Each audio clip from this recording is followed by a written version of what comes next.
Paz e bênção, boa noite. Eu quero ler aqui no livro do profeta Isaías, capítulo 43, de 1 a 4. Mas agora assim diz o Senhor que te criou, ó Jacó, e que te formou, ó Israel. Não temas, porque eu te salvei. Chamei-te pelo teu nome. Tu és meu. Quando passares pelas águas, eu serei contigo. Quando passares pelos rios, eles não te farão submergir. Quando passares pelo fogo, não te queimarás, nem a chama arderá em ti. Porque eu sou o Senhor, teu Deus, o Santo de Israel, o teu Salvador. Dei o Egito para te resgatar, a Etiópia e Seba em teu lugar, visto que és precioso aos meus olhos e digno de honra, e porque eu te amo, darei pessoas por ti e os povos pela tua vida. Amém. O contexto é um contexto de escravidão, de exílio. Israel se encontrava na Babilônia e tinha sofrido toda espécie de males que o inimigo pudesse empreender à nação, ao povo de Israel. Inclusive, um mal que afetou a sua identidade drasticamente, fazendo com que Israel ficasse confuso em relação ao seu papel, ao seu lugar como nação diante desses povos. Então Israel encontrava-se completamente angustiado por conta do peso que o inimigo colocava sobre ele, afetando a sua identidade como nação santa, como povo de Deus. Mas o texto deixa claro que Deus não esqueceu Israel no exílio e nem esqueceu a sua identidade. Deus trazia no coração a identidade de Israel. Deus sabia muito bem o que aquele povo significou e ainda significava para ele, mesmo cometendo o pecado que tinha cometido contra o Senhor. Então é nesse tempo de grande angústia, Israel afetado como sociedade, como nação, como povo, que Deus vem na direção de Israel para se declarar a ele, para falar sobre o que ele sentia, o que ele trazia no coração em relação ao seu povo, no coração em relação a Israel, e vai fazer essa declaração que para mim aqui é uma declaração de amor que faz parte de um relacionamento de pertencimento, pois Deus diz a Israel de forma bem clara que Israel pertencia a ele e a mais ninguém, que a responsabilidade em relação a Israel pertencia ao Senhor, e Deus estava consciente disso, de que essa responsabilidade era dele, a responsabilidade de proteger, a responsabilidade de cuidar, a responsabilidade de amar e a responsabilidade de fazer com que Israel pudesse viver em paz para adorá-lo. E aí, no primeiro versículo deste capítulo, a palavra de Deus diz assim: mas agora assim diz o Senhor que te criou, ó Jacó, e que te formou, ó Israel. Ou seja, o Deus que criou, o Deus que cria todas as coisas, está à disposição de Israel para o sustentar. Não só criar, mas sustentar Israel e mantê-lo diante de si como povo, como nação, para que Deus pudesse usá-lo da forma que ele bem entendesse, manifestando a sua vontade santa em relação ao seu povo amado. E o Senhor continua dizendo ainda neste versículo: não temas, porque eu te salvei. Ou seja, não fique com medo, porque eu te socorri e continuarei te socorrendo em situações complicadas, difíceis, situações das quais você não tem força, não tem ânimo para se livrar. Eu virei a ti, porque sou o teu Salvador, porque eu te resgatei, eu te redimi, e, portanto, a responsabilidade de fazer com que você se mantenha ou continue salvo, socorrido, é minha. Eu te chamei pelo nome. Você, Israel, é meu, você pertence a mim. Como eu havia dito, é uma relação de pertencimento. Ou seja, nós precisamos entender quais são as vantagens que Israel tinha em descobrir, em saber, por parte do Senhor, desse privilégio, dessa honra de pertencer a Deus. Quais seriam as vantagens, portanto, de se pertencer a Deus quando o Senhor se declara dessa forma amável ao seu povo? Ou seja, Deus quis que Israel pertencesse a Ele. Embora não houvesse nada naquela nação, nada naqueles indivíduos que fizesse com que eles merecessem que Deus os amasse, Deus está dizendo que Ele tomou a decisão de fazer com que Israel pertencesse a Ele e tomou todas as medidas, todas as precauções para que Israel compreendesse que esse povo amado pelo Senhor, pertencia a Deus. Ou seja, a iniciativa é de Deus. O primeiro passo é de Deus. Deus, como Deus soberano, criador e santo, havia resolvido que Israel pertenceria a Ele, e somente a Ele, e a nenhum outro Deus na face da terra. Esta é a primeira vantagem que Israel tinha em pertencer a Deus. Uma segunda vantagem que Israel tinha nesse privilégio, nessa honra de pertencer ao Senhor, era porque ninguém poderia arrebatar Israel de suas mãos. Ninguém poderia quebrar a aliança, o pacto que havia entre Deus e Israel, desde quando o Senhor havia prometido a Abraão que faria, como fez, um pacto com ele de abençoar a sua descendência. Por isso, aqui no versículo 2 do texto, o Senhor se declara Deus protetor, além de Deus criador, Deus protetor de Israel, e diz para Israel: quando passares pelas águas, eu serei contigo. Quando passares pelos rios, eles não te farão submergir. Quando passares pelo fogo, não te queimarás, nem chama arderá em ti. Nós não temos dúvidas nenhuma de que esses são perigos eminentes, de que esses são, de fato, perigos que Israel deveria temer. E o Senhor está dizendo para Israel que nenhum perigo, nenhuma ameaça seria potente o suficiente para destruir o povo de Israel. Isso significava que Israel não passaria por circunstâncias difíceis, problemas, que Israel não enfrentaria o sofrimento? Claro que não, porque senão Israel não estaria no exílio como ele se encontrava. Israel está no exílio exatamente porque, como povo, como seres humanos, como você sabe, eles passavam por duras provas, enfrentavam problemas. O que Deus está prometendo a Israel é que esses perigos não iriam destruir Israel como nação, como povo. Pelo contrário, Israel seria guardado pelo Senhor durante toda a sua história, a fim de que fosse usado pelo Senhor e Deus fosse glorificado através desta nação. Por isso, a segunda vantagem em se pertencer a Deus, como Israel pertencia, era a vantagem de Israel estar seguro nas mãos de Deus, a ponto de nenhum perigo se levantar, se manifestar para destruir a Israel. Essa era uma promessa do Senhor ao seu povo. E aí nós encontramos uma terceira vantagem em Israel pertencer a Deus. Israel tinha livre acesso ao Senhor. E tendo livre acesso ao Senhor, Israel tinha a liberdade para falar, para agir, para profetizar, para testemunhar em nome do Senhor, e o terceiro versículo explica isso.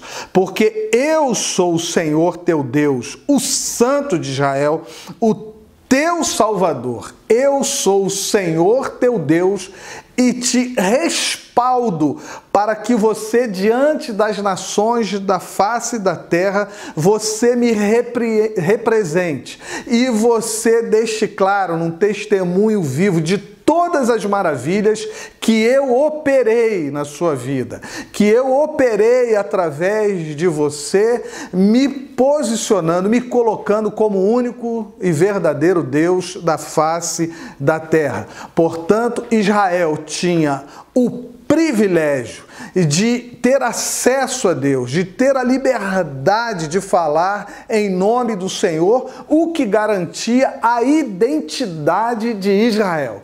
Então o Senhor estava prometendo, estava se comprometendo com Israel, que mesmo no exílio ou depois do exílio, Israel estava resgatando a sua identidade como nação, como povo adquirido por Deus, para agir em nome do Senhor, recebendo todos os recursos que fossem necessários para agir em nome do Senhor e levar cura, levar paz, levar esperança, levar fé às demais nações da face da terra, para que essas nações conhecessem a Deus também como Deus que salva, como Deus que resgata, como Deus que redime, como Deus que protege, como Deus que cuida, como Deus que ampara. Israel, portanto, diante de todas as nações da face da terra, estava restaurando a sua identidade como o povo escolhido de Deus para representá-lo na face da terra. E por que isso se deu com o povo de Israel? Se deu porque nos versículos 3 e 4, o Senhor se dirige a Israel da seguinte forma. Vejamos novamente o versículo 3, sendo completado pelo versículo 4. Porque eu sou o Senhor teu Deus, o Santo de Israel, o teu Salvador. Dei o Egito para te resgatar, a Etiópia e Seba em teu lugar.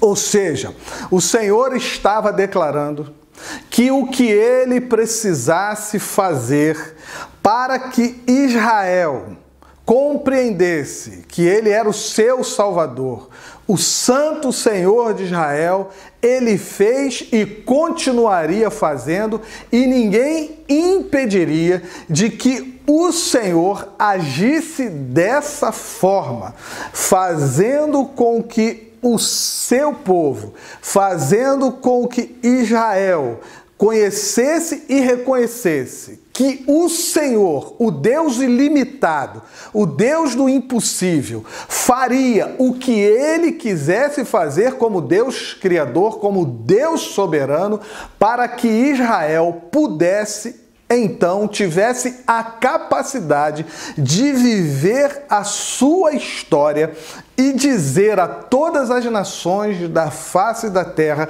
que ele servia a um Deus ilimitado, poderoso e que tinha ido ao máximo para fazer de Israel a sua nação, o seu povo, o povo que seria caminho para as revelações do Senhor. E no versículo 4, a palavra de Deus diz assim: visto que és precioso aos meus olhos e digno de honra, e porque eu te amo. O versículo 4 aponta o motivo de Deus se colocar dessa forma diante do povo de Israel. Israel, apesar das suas mazelas, Israel, apesar dos seus pecados, Israel, esse povo, era precioso, valioso para o Senhor, a ponto do próprio Deus se comprometer em guardá-lo, em protegê-lo de todos os seus inimigos, afirmando que Israel não precisava temer nem os perigos, nem os inimigos, porque Israel tinha um valor enorme para o Senhor. Israel era importante para o Senhor. Israel precisava ter esse tipo de consciência, inclusive para se fortalecer, para se erguer ou reerguer. Israel precisava dessa consciência, desse valor, dessa importância que ele tinha na presença do Senhor. Bem, comigo e com você, com a Igreja de Jesus, não é diferente. Às vezes nós vivemos certas questões existenciais que são questões que fazem nos sentir no meio de um exílio, promovendo dor, sofrimento, tristeza e fazendo com que, às vezes, nós tenhamos dúvida da nossa própria identidade diante do Senhor, se somos de fato a Igreja de Jesus, se somos de fato discípulos de Jesus, se somos de fato filhos de Deus. Esse exílio existencial tem o poder de tentar colocar essa dúvida no nosso coração, se de fato nós somos o que Deus diz que nós somos diante dele. O Senhor, como se declarou a Israel, se revelou em Jesus Cristo, a sua revelação máxima, especial, e Cristo deixou muito claro para nós quem nós éramos diante dele, através da sua crucificação, através da ressurreição, para que nós não tivéssemos dúvida alguma de quem nós somos na presença do Senhor.